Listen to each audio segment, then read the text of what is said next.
Good morning, Bernie. Thanks for tuning in this morning. Hey, get your weekend started off right. This is Jeff Flinn. I'm at the Boerne Star. I'm the managing editor. This is the Boerne Brew. We got an interesting group here today. We're looking forward to an expansion. It seems like Boerne just bursting at the seams school-wise. I've got two people from the Nest School at the Cibolo Center for Conservation. Brian Davenport, what's your title over there, Brian? I'm the communications director. And I've got Alysa Meeks. She is the director of the Nest School. And for those of you who don't know, big things are happening over there. You know, there's an Adam Sandler movie. I can't remember the name of it. It's an awful, dreadful movie. And he has to go back and complete a year of... Billy Madison. Yeah. It's such a good movie. I hated it. But he has to go back and do all the schools like at kindergarten. I want to do the Nest. I want to be a student at the Nest. The Nest School. Alysa, tell us about the Nest. And I'm a little bit too old for that. You know, I'm like great-grandfather age for those kids. Tell them about the age group. Tell them what we're going on, and then we'll tell people what we're here for today. Awesome. Yeah, the Nest is the happiest place I've ever been. We've got currently preschool, kids ages 3 to 5, and they're spending 75% of their day outside. So that's about almost 5 hours every single day.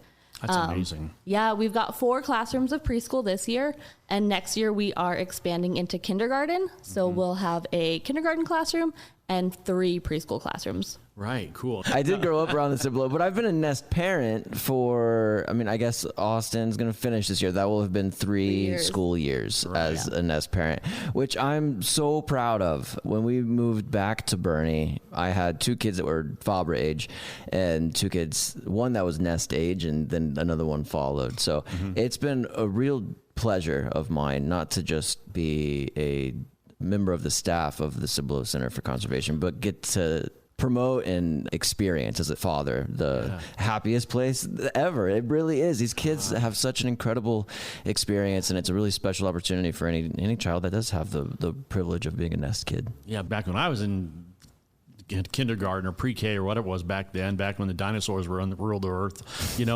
your outdoor kindergarten was, recess. Yeah. We went out and played on the blacktop. We had like slides and swings on the blacktop. That was my safety net back in the 60s for kindergarten. I would have loved to have been, I've been there when they had chickens and earthworms and their plants. Tell us a little bit about a day in the life of a nester. Yeah, so we are lucky enough to be on the historic Herf Farm property. So our kids have 60 acres to explore every single day. They get to vote on what section of the farm they want to go to. They get to learn while they're traveling to that destination. And sometimes their hikes are even just that, a hike. Our classes will do bird walks. They'll take the Merlin app out and listen for the birds. They'll have their field guides to look for the match.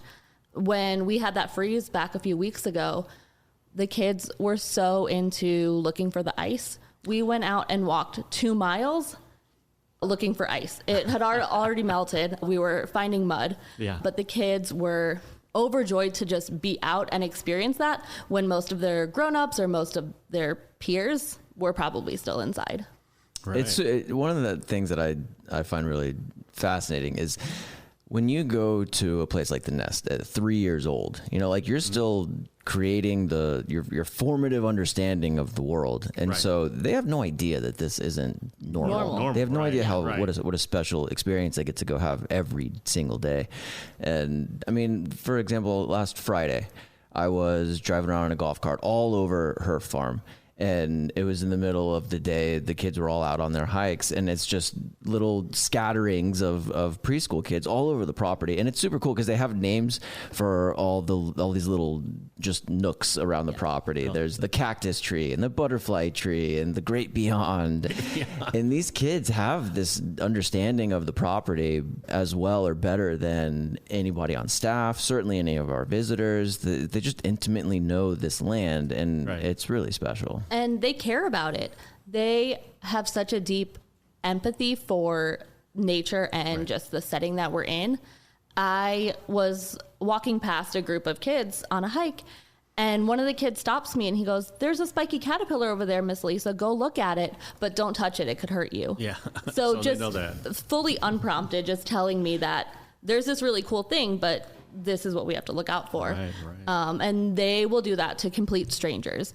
I'll be giving a tour and the kids will walk up to them with the same type of information. Now, if we drive over right now to the nest, how many classrooms do you have? 3 to 5?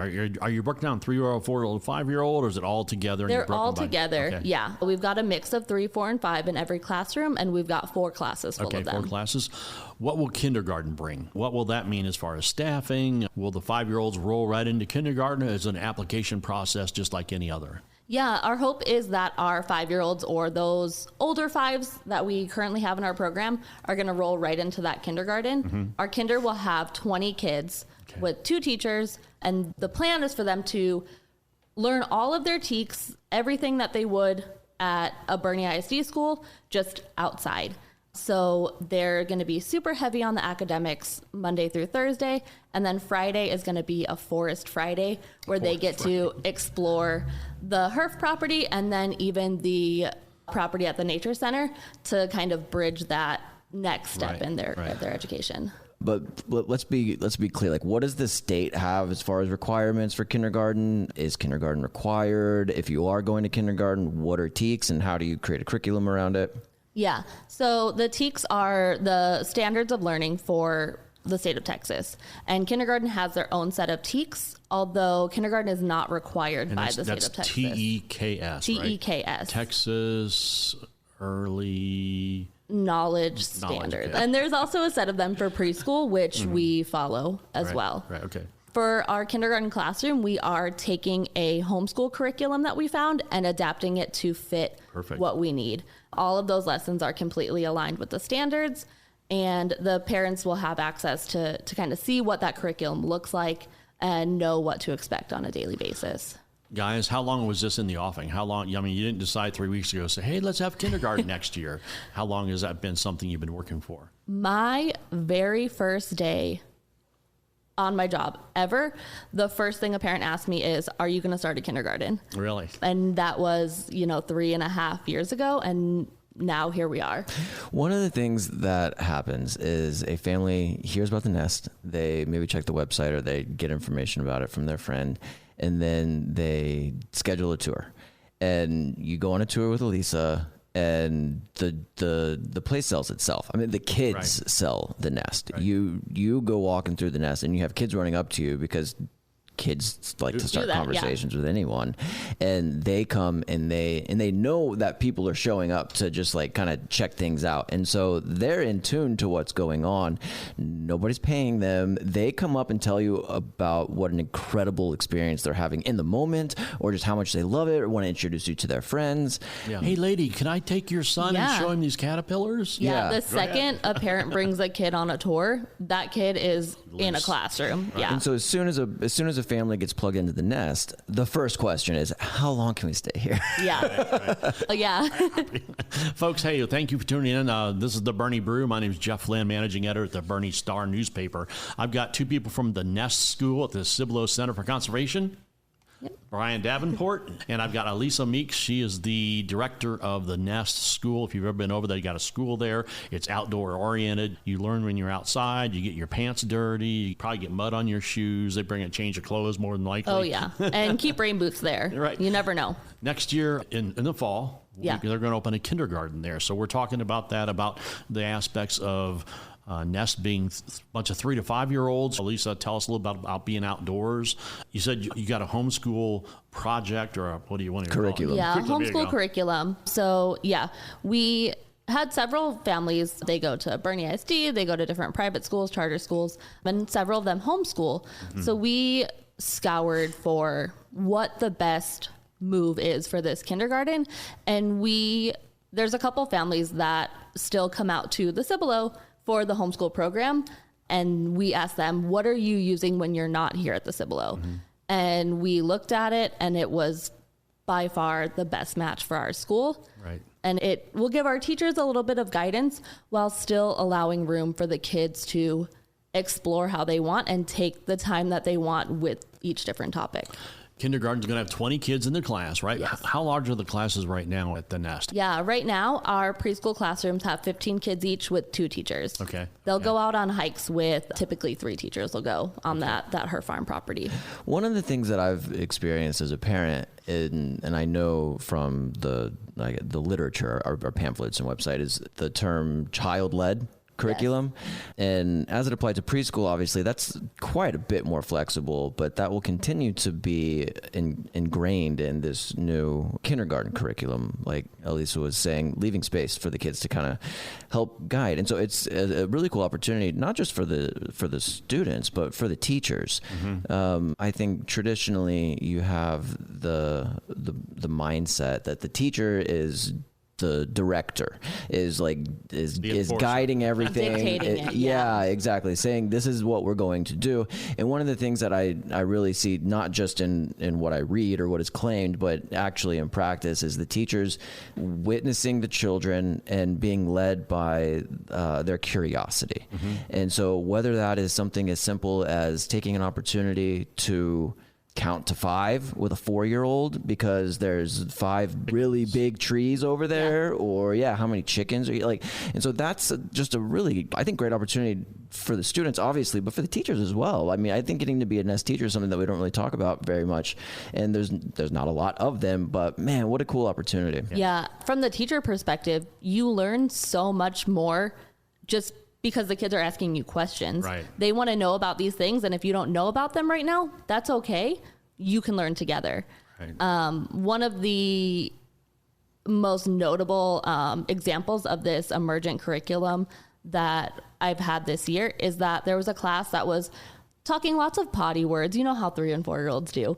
And they took that and channeled it into a lesson about what scat is, and then how to track animals and what their footprints look like, and what to look for. So it was a way to spin that maybe less desirable because everything's a poop joke. Everything is poop, right? But that was a great way for the teachers to pivot while being nature-based, while still being educational, and still letting those kids talk about poop. Yeah. Jeff, one of the things that you asked about was, what is it like being outside, being in an outdoor education environment? Yeah. All the time. What you said, 3/4 of the day. Yeah. 4.5, 5 hours. Yeah, that's such an affront to those of us who grew up in the lecture classroom era, where there was a teacher in front of you, and now you have kids learning with the breeze in their hair and maybe rain falling on their head. Yeah, and it's really about learning with the environment. Mm-hmm. A lot of times you'll see ways that maybe more traditional schools get put off about recess is that it's just a complete free-for-all because those kids are pent up all day long. And when they're outside for 5 hours a day, they're not having that same large burst of energy for 5 hours. Okay, tell me a time when a parent has come to you and said, you know what, Billy came home and told me, I mentioned this, and Billy said, no, we don't really. What are some times when parents have told you that their kids came home and told them the way it is? Yeah, pretty often. Especially, I notice a lot when we are talking about recycling. They will really inform their parent that we're doing this. Water conservation is another one. I've had parents come and tell me that their kid has shut the tap off on them because it was running for too long. That's a huge conversation topic for our summer program. And it gets to the point by the end of summer, the kids are allotted a certain amount of water to play with every day because we have to conserve it. Mm-hmm. And by the end of the summer, the kids are saving some of that water to water our garden with. Oh, that's cool. That's great. Yeah, it's a great idea. I mean, I had one of my boys, I don't remember. I'm guessing it was Austin. He was probably 4 years old last year. And the week where they were talking about the solar system had recently passed. And there's stickers of each of the planets on one of the boys' walls, and Austin starts pointing to and naming the planets. And, really? And I didn't connect it right away, but I was so caught off guard by the smallest person in my house telling me that's Saturn and that, like, what? And knowing all the planets that you like. I know Mars, and is Pluto still here? Yeah, and the kids identifying birds is another big one. Yeah. The parents are like, is that really what bird that is? And I said, yeah. So much so that a student was really interested in the Purple Martins and the Purple Martin houses that we have, that they ordered a Purple Martin house to have at their home. Really? That's cool. Bringing the classroom home. Yes, exactly. How long is the waiting list? Our waiting list is approximately 50 families long. Okay. We do have 40 families who are age eligible to leave. So don't let 50 be a super high deterrent. But in order to get in, you got to get in line. You got to get in line, yep. Yeah, so do it, folks. We have our families start joining the wait list at around 18 months. How do people contact you? What's a number? What's a website? How do people get a hold of you, Alysa? Yeah, you can give me a call at 830-357-7711. That's a great It's an easy number. We're working on getting a little bit more active on our Instagram. That is the Nest Nature School. And our website is about to be up. We've got a new website coming very soon. There is information at nest.cibolo.org. Okay. And you can always email Alysa, Alysa, at cibolo.org. Yep. Alysa or two S's? One S. One S. Okay. You got that, folks? Write this down. Alysa, Alysa. At cibolo.org. Yeah, I've got Alysa Meeks here, and I've got Brian Davenport from the Cibolo talking about the Nest, talking about schools. Alysa said, like her very first day, a couple of years ago, parents asked, when are we going to have kindergarten? What feedback do you get when you have a parent like me? When I was a parent, I had one year in my entire parenting that all three of my kids were at the same school. Yeah. You know, kindergarten, third and fifth. After that was always. It's all everywhere. Right. Yeah. So I'm sure parents have a 4-year-old. And then they have a 7 and a 10. They're like, my 7 and 10 want to come back to the nest. Yes. They want to come back to the nest. I like that. come back to the nest. Yeah. You know, because they enjoyed it and they had fun. And then you get into a more rigorous structure. Yeah. Not that the nest isn't structured. We definitely have structure. I don't want it to be misconstrued as chaos. But right. child-led is a little bit more free-flowing. Right. What feedback do you get from parents on this? You got parents coming to you, we just had our first baby. How do I get in line? Yes. And I have a lot of our current families, as soon as they're pregnant, they're emailing me to get their newest one on the wait list. Really? And it's great to see some of the older siblings come for pickup. They get to go out and play on our playground and have a blast after spending their day in school. Yeah, anytime that my older kids are apart or nearby. All those family days, yeah. Yeah, we have, I mean, we'll end up staying until we literally have to drag them off the playground because it's, and again, it's not a traditional playground. No. Yesterday, somebody came by my office over at the Nature Center and said something about, the playground. I was like, oh yeah, we don't have one. Yeah. And it's one of my favorite parts about the Nature Center is nature is your playground. You just have show a up and 60-acre playground. Yeah. Yes, well, I mean, exactly. on the Nature Center, we've got 100 acres. On the other side of the creek is Herf Farm, where the other 60 is. And so one of the experiences that I often have is with families that show up to the Nature Center, because we're open all the time, and they want to know, like, oh, well, it's like, so what do we do? I don't have a place to send you to. You just go. Just go play. Go be outside. Adventure. I guarantee you, your kids aren't once going to ask you, where are we going? What are we doing? What am I supposed to do? You are doing what you're supposed to do. Just be there. Yeah. And that's the experience of the Nest student every single day. Wow. And one of the things that has stood out the most to me, I have now Elliot, who's in kindergarten at Fabra, and Austin, who's still at the Nest.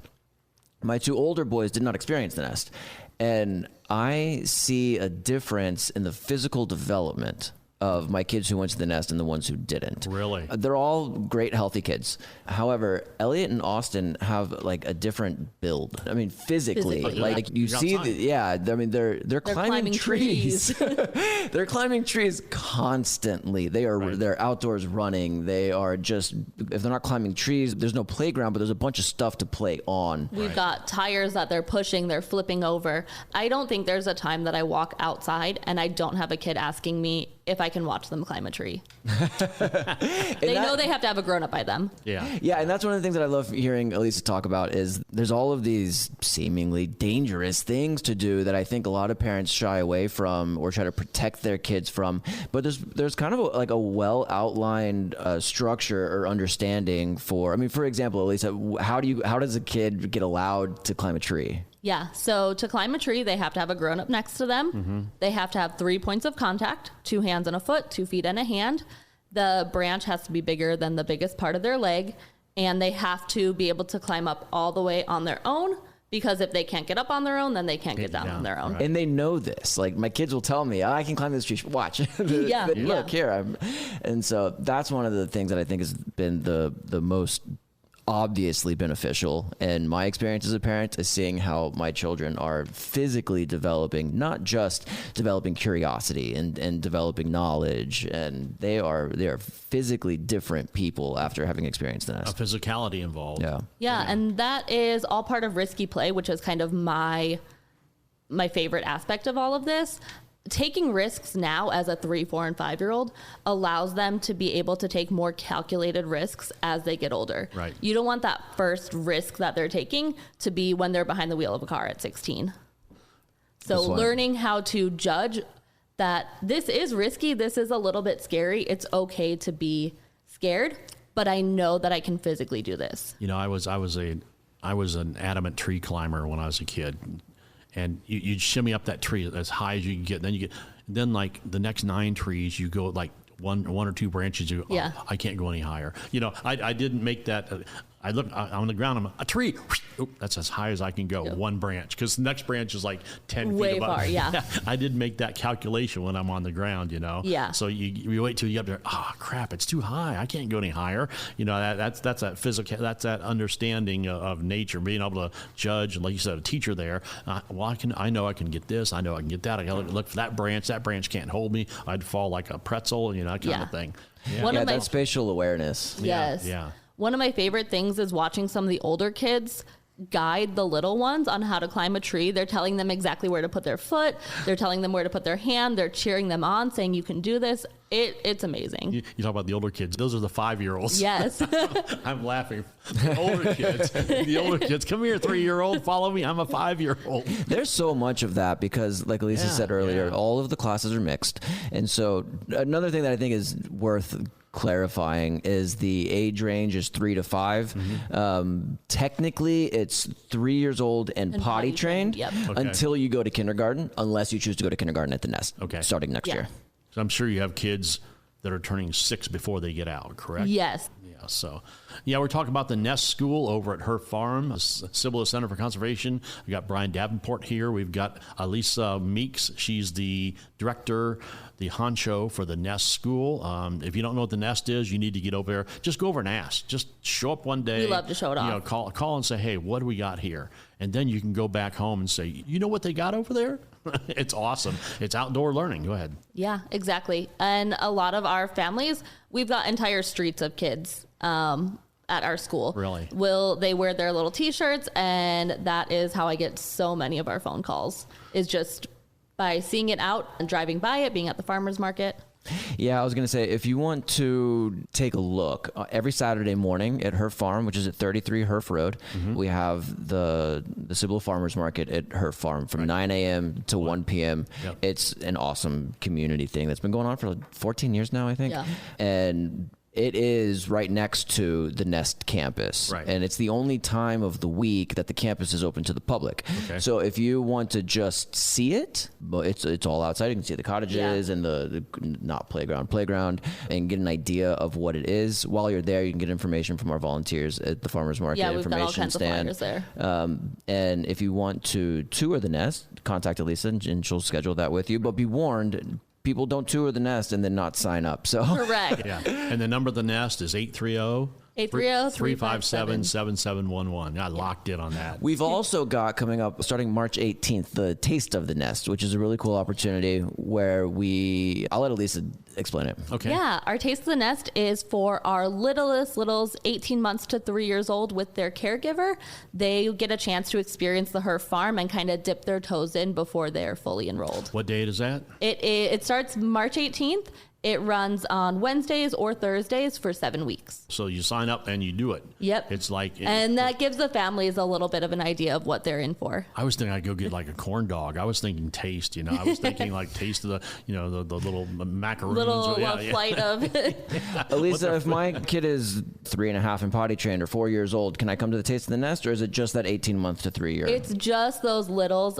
We recommend it for 3 and under, just to give those smaller ones a chance to experience it. Yeah, folks, if you're one of our young adults, have little young children, you need to contact Alysa Meeks at the Nest. 830-357-7711. Call and say, hey, let me come over and see what that Nest school is all about. How long has the Nest been? When was it created? When did the it Nest open? Nature School started over at the Cibolo Nature Center in 2016. We opened our campus over at Herf Road in 2021. And how many kids were there? Like 9? No, there was at least a dozen. About a dozen. Class. I've got the first class photo in the office. Yeah, so you've gone from a dozen to 60 or something like that. Yeah, we got 84 right now. Wow, easily filling it out. Yeah, there's a 5-day program, there's a 3-day program, there's a 2-day program. There's only 15 kids in a class. There's 4 classes or cottages. Yeah. But that's why the total enrollment is higher. so high. 60 per day, but 84 total. The Nest School, folks, you need to find out about it. Kindergarten next year. Brian, thanks for coming. Alysa, glad to meet you. Give her a call, folks. Get over there and check it out for us. You have a great weekend. Go over to the farmers markets. It's almost 8:30. You need to get over there by 9 o'clock, and 9 o'clock to 1. Look over and say, is that the Nest over there? And somebody will take you over. Thank you for being here, folks. Hey, thanks for listening in. Have a great weekend out there for us. It'll be March tomorrow, correct? Yeah, March already. Wow. Thank you very much, folks. Bye-bye.